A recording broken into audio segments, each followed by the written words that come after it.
ಹೊಸನಗರ ಕ್ಷೇತ್ರ ಮರುಸ್ಥಾಪನೆಗೆ ಕಾರ್ಮಿಕರ ಒಕ್ಕೂಟದ ಬೆಂಬಲ. ಏಪ್ರಿಲ್ 5, 6ರ ಪಾದಯಾತ್ರೆಗೆ ಹೆಚ್ಚಿನ ಸಂಖ್ಯೆಯಲ್ಲಿ ಭಾಗವಹಿಸಲು ಕರೆ. ಜಾತಿ ಪಕ್ಷ ಭೇದ ಮರೆತು ಹೋರಾಟಕ್ಕೆ ಕೈ ಜೋಡಿಸಲು ಮನವಿ.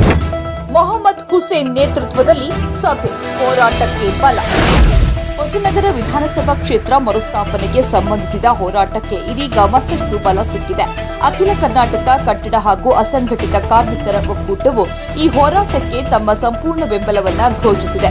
ರಿಪ್ಪನ್ಪೇಟೆಯಲ್ಲಿ ನಡೆದ ಸಭೆಯಲ್ಲಿ ಮಾತನಾಡಿದ ತಾಲೂಕು ಅಧ್ಯಕ್ಷ ಮೊಹಮ್ಮದ್ ಹುಸೇನ್ ಅವರು ಹೊಸನಗರ ಕ್ಷೇತ್ರ ಮರುಸ್ಥಾಪನೆ ಅತ್ಯಂತ ಅಗತ್ಯವಾಗಿದ್ದು ತಾಲೂಕಿನ ಅಭಿವೃದ್ಧಿಗೆ ಇದು ಪ್ರಮುಖವಾಗಿದೆ ಎಂದು ಹೇಳಿದರು. ಏಪ್ರಿಲ್ 5 ಮತ್ತು 6ರಂದು ನಡೆಯಲಿರುವ ಪಾದಯಾತ್ರೆಯಲ್ಲಿ ತಮ್ಮ ಸಂಘಟನೆಯ ಸದಸ್ಯರು ಹೆಚ್ಚಿನ ಸಂಖ್ಯೆಯಲ್ಲಿ ಭಾಗವಹಿಸಲಿದ್ದಾರೆ ಎಂದು ತಿಳಿಸಿದರು.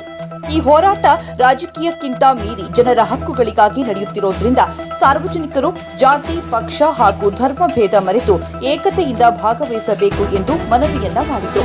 ಈ ಸಂದರ್ಭದಲ್ಲಿ ಗೌರವಾಧ್ಯಕ್ಷ ಪ್ರಭಾಕರ್ ಆಚಾರ್, ಮಂಜುನಾಥ್ ಆಚಾರ್ ಸೇರಿದಂತೆ ಹಲವು ಪದಾಧಿಕಾರಿಗಳು ಉಪಸ್ಥಿತರಿದ್ದು ತಮ್ಮ ಬೆಂಬಲವನ್ನು ವ್ಯಕ್ತಪಡಿಸಿದರು. ಒಟ್ಟಾರೆ ಕಾರ್ಮಿಕರ ಒಕ್ಕೂಟದ ಬೆಂಬಲದಿಂದ ಹೋರಾಟಕ್ಕೆ ಮತ್ತಷ್ಟು ಬಲ ಸಿಕ್ಕಿದೆ ಎಂದು ಹೇಳಬಹುದಾಗಿದೆ. ಎಲ್ಲರಿಗೂ ನಮಸ್ಕಾರ.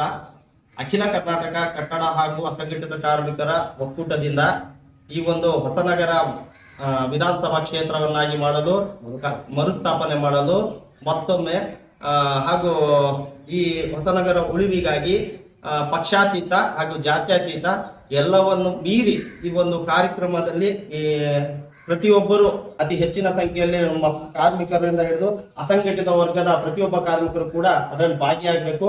ಆ ಕಾರ್ಯಕ್ರಮವನ್ನು ಯಶಸ್ವಿಗೊಳಿಸಬೇಕನ್ನೋ ಉದ್ದೇಶಕ್ಕೆ ಇವತ್ತು ಈ ಸಭೆಯನ್ನು ಸೇರಿಸಿದ್ದೀವಿ.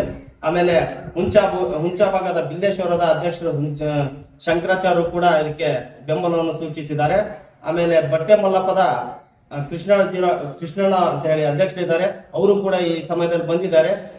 ಅವರು ಕೂಡ ಬೆಂಬಲವನ್ನು ಸೂಚಿಸ್ತಾ ಇದ್ದಾರೆ. ಕೆಂಚನಾಲಿಂದ ಬಂದಂತ ಮುನ್ನಣ್ಣ ಅವರು ಕೂಡ ಇಲ್ಲಿದ್ದಾರೆ, ಅವರು ಕೂಡ ಇದಕ್ಕೆ ಬೆಂಬಲವನ್ನು ಸೂಚಿಸ್ತಾ ಇದ್ದಾರೆ. ನಾವೆಲ್ಲ ಒಗ್ಗೂಡಿ ಈ ಹೊಸನಗರ ಕ್ಷೇತ್ರವನ್ನು ಮರುಸ್ಥಾಪಿಸಲು ಎಲ್ಲರೂ ಬೆಂಬಲವನ್ನು ಕೊಡ್ಬೇಕಂತ ನಾನು ಕೇಳ್ಕೊಳ್ತೇನೆ. ನಮಸ್ಕಾರ. ಅಖಿಲ ಕರ್ನಾಟಕ ಕಟ್ಟಡ ಮತ್ತು ಅಸಂಘಟಿತ ಕಾರ್ಮಿಕರ ಒಕ್ಕೂಟ ಹೊಸನಗರ ಗ್ರಾಮಾಂತರ ಇದರ ವತಿಯಿಂದ ಹೊಸನಗರ ಕ್ಷೇತ್ರದ ಮರುಸ್ಥಾಪನೆಗಾಗಿ ನಡೀತಾ ಇರುವ ಪಾದಯಾತ್ರೆ ದಿನಾಂಕ 5 ಮತ್ತು 6 ಏಪ್ರಿಲ್ ಎಂದು ನಡೆಯುತ್ತಿರುವ ಪಾದಯಾತ್ರೆಗೆ ನಮ್ಮ ಸಂಘಟನೆಯಿಂದ ಸಂಪೂರ್ಣ ಬೆಂಬಲವನ್ನು ಸೂಚಿಸುತ್ತಿದ್ದೇವೆ. ಹಾಗೆ ಜನತೆಯಲ್ಲಿ ಕರೆ ಕೊಡುವುದೇನೆಂದರೆ ಪಕ್ಷಾತೀತವಾಗಿ ಜಾತ್ಯತೀತವಾಗಿ ತಾವೆಲ್ಲ ಇದನ್ನು ಬೆಂಬಲಿಸಬೇಕಂತ ಈ ಮೂಲಕ ನಿಮ್ಮಲ್ಲಿ ಕೇಳ್ಕೊಳ್ತೀವಿ. ನಮಸ್ಕಾರ. ಹೊಸನಗರ ವಿಧಾನಸಭಾ ಕ್ಷೇತ್ರ ಆಗಬೇಕು ಅಂತೇಳಿ ನಾಳೆ ಮತ್ತು ನಾಡಿದ್ದು ಬೃಹತ್ ಪಾದಯಾತ್ರೆಯನ್ನು ಹಮ್ಮಿಕೊಂಡಿದ್ದಾರೆ. ಎಲ್ಲ ಸಾರ್ವಜನಿಕರು, ನಮ್ಮ ಕಾರ್ಮಿಕರು, ಆಮೇಲೆ ಎಲ್ಲರೂ ಪಕ್ಷಾತೀತವಾಗಿ ಈ ಕಾರ್ಯಕ್ರಮಕ್ಕೆ ಬಂದು ಅಖಿಲ ಕರ್ನಾಟಕ ಕಟ್ಟಡ ಹಾಗೂ ಅಸಂಘಟಿತ ಕಾರ್ಮಿಕರ ಒಕ್ಕೂಟದಿಂದ ಈ ಸಭೆಯನ್ನು ಕರೆದಿದ್ದಾರೆ. ಯಾಕೆ ಅಂತಂದ್ರೆ ಹೊಸನಗರ ವಿಧಾನಸಭಾ ಕ್ಷೇತ್ರ ಮರುಸ್ಥಾಪನೆಗಾಗಿ ನಾಳೆ ಮತ್ತು ನಾಡಿದ್ದು ಪಾದಯಾತ್ರೆ ಹಮ್ಮಿಕೊಂಡಿದ್ದಾರೆ. ನಮ್ಮ ಸಂಘಟನೆಯಿಂದ ನಾವು ಎಲ್ಲರೂ ಪಾದಯಾತ್ರೆಗೆ ಹೋಗ್ತೀವಿ ಹಾಗೂ ಎಲ್ಲ ಜಾತ್ಯತೀತವಾಗಿರ್ಬೋದು, ಪಕ್ಷಾತೀತ ಆಗಿರ್ಬೋದು, ಎಲ್ಲರಿಗೂ ಬೆಂಬಲ ಕೊಡ್ಬೇಕಂತೇಳಿ ನಾವು ಕೇಳ್ಕೊಂತಿದ್ದೇವೆ. ಎಲ್ಲರಿಗೂ ನಮಸ್ಕಾರ.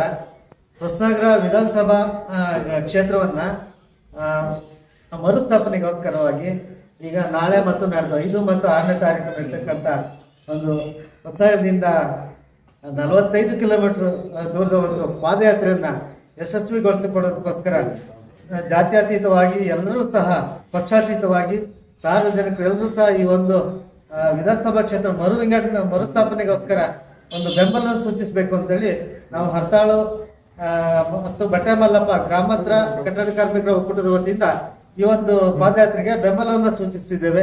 ಹಾಗೂ ಸಾರ್ವಜನಿಕರು ಎಲ್ಲರೂ ಕೂಡ ಈ ಕಾರ್ಯಕ್ರಮದಲ್ಲಿ ಭಾಗವಹಿಸಿ ಈ ಒಂದು ಕಾರ್ಯಕ್ರಮಕ್ಕೆ ಬೆಂಬಲ ಸೂಚಿಸಬೇಕು ಅಂತೇಳಿ ತಮ್ಮಲ್ಲಿ ಪ್ರಾರ್ಥನೆ ಮಾಡ್ತೀವಿ.